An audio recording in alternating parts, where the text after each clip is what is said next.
ನಮಸ್ತೆ big boss. Gilli ಹೇಗಿದಾರಲ್ಲ same xerox ನಾನು ಅದೇ ಥರನೇ ಇದ್ದೀನಿ. ಅವ್ರ ತಮ್ಮನೇ ಅಂತ ತಿಳ್ಕೊಳ್ಳಿ. ಸೇಮ್ ಗಿಲ್ಲಿ ಥರ ಈ ಬರೀನ ಎಂಟರ್ಟೈನ್ ಕೊಡಲಿಕ್ಕೆ ನಿಜವಾಗ್ಲೂ ಕೊಡ್ತೀನಿ. ನಾನು ಸಾಮಾನ್ಯವಾಗಿ ಸೋಲಲ್ಲ. ಆಕಸ್ಮಿಕವಾಗಿ ಸೋತ್ರು ಮ್ಯಾನ್ ಆಫ್ ದ ಮ್ಯಾಚ್ ನಂದೇ ಆಗಿರಬೇಕು. ಮಿಡಲ್ ಕ್ಲಾಸ್ ಕನಸುಗಳು ಕಣ್ಣಿಗೆ ಬಾರ, ಆಸೆಗಳು ಮನಸ್ಸಿಗೆ ಬಾರ, ಜವಾಬ್ದಾರಿಗಳು ಹೆಗಲಿಗೆ ಭಾರ. ಆದ್ರೂ ಒಂದು ಹಠ ಜೀವನದಲ್ಲಿ ಏನಾದ್ರೂ ಒಂದು ದಿನ ಏನಾದ್ರೂ ಸಾಧಿಸ್ಬೇಕಂತ. ಐ ಸೆಟ್ ಗೆಟ್ ಔಟ್ ಅಂದವ್ರ ಮನೆ ಮುಂದೆನೆ 100 ಅಡಿ ಕಟೌಟ್ ಆಗಿ ನಿಲ್ಬೇಕು ಅನ್ನೋದೇ ಜೀವನದ ಮುಖ್ಯ ಗುರಿ.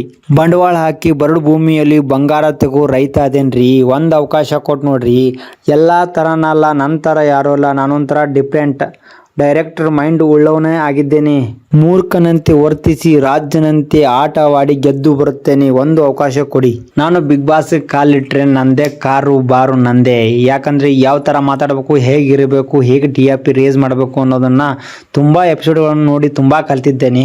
ಬಿಗ್ ಬಾಸ್ ಕಾಲಿಟ್ಟ ದಿನಂದೇ ನಂದು ಚರಿತ್ರೆ ಸ್ಟಾರ್ಟ್ ಆಗೇ ಆಗುತ್ತೆ.